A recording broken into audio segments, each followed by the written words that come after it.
There are too many runners out there who are putting themselves at risk for injury and putting performance on the table because they're not performing resistance training.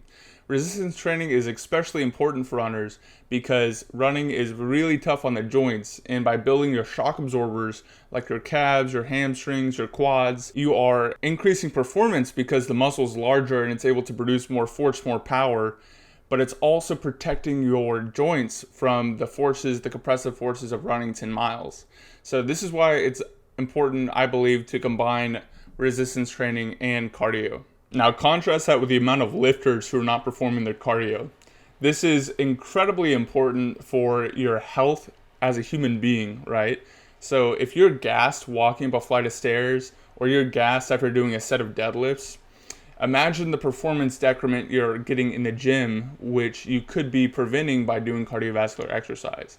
Cardio is also important for your brain health, your heart health as well, but it's also correlated with your performance in the gym. And I'm not gonna lie, guys, this was me. 3 years ago, I could not even run one continuous mile. And 6 months ago, I ran 13.1 miles, a half marathon. And I couldn't believe that I could run that distance, but it's because I had applied the same benefits of resistance training and the consistency that I applied to my resistance training to cardiovascular activity. By combining those two in a hybrid program, which I'm going to show you today, I was able to get the benefits of both training styles. So given that the science supports the benefits of endurance and resistance training, we're going to attempt to get the benefits of both with one program. And this is why I've come up with a 6-day split. So Monday, Wednesday, Friday is going to be resistance exercise. Tuesday, Thursday, Saturday is going to be endurance exercise.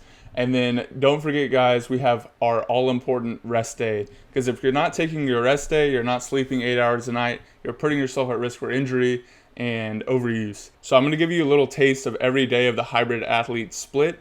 However, this full program is free and it's on my website, CRG Physical Therapy. Link will be in the description. So first up, we have everybody's favorite leg day. And for me, this falls on Monday, which allows me to recover through the week. But this is incredibly important because if you want the size of your legs, you want your calves to get a little bit bigger, you want your quads to be a little bit bigger, and this size is going to allow you to absorb the compressive forces of your running.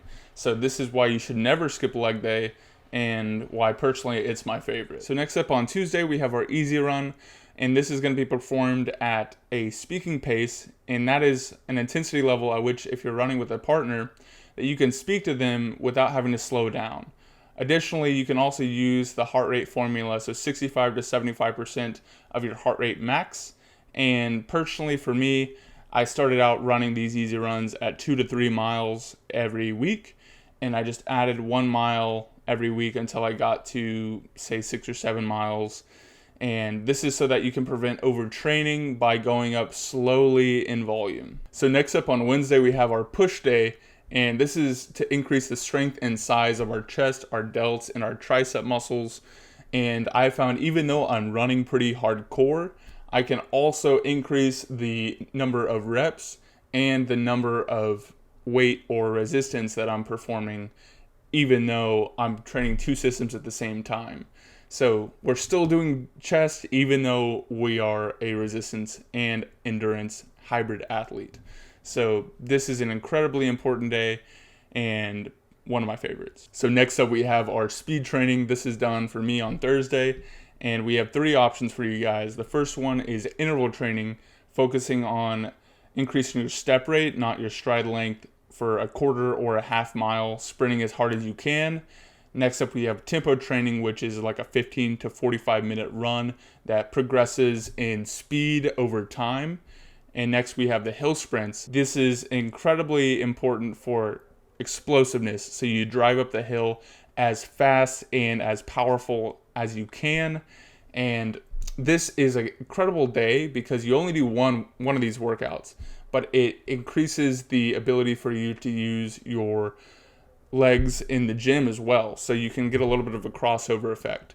But because this is so intense on your muscles, this is why I have leg day on Monday and then speed day on Thursday, so that you're kind of emptying out your legs completely on Monday and Thursday, and you have a little bit of rest in between. So next is pull day, and for me this is on Friday, and this is again one of my favorite days because you get so many things out of this day. So you get to develop your big muscles like your lats, your rhomboids, and even smaller muscles like your grip strength and also your biceps, but also you're loading your bones. And this is incredibly important for runners because by doing things like deadlifting, you're compressing your bones and you're getting an adaptation response so that when you're going to run like a half marathon, your bones are strong enough, they have enough bone mineral density to resist the stresses that you're imposing on them.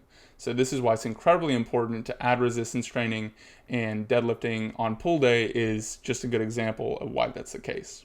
So the last formal workout of the week is our long run. And to perform this, we're essentially going to run it at speaking pace, and then we're going to add a mile every week. So I started out doing 2 to 3 miles every week, and every week I would add a mile. So 7 weeks later, I was doing 10 miles.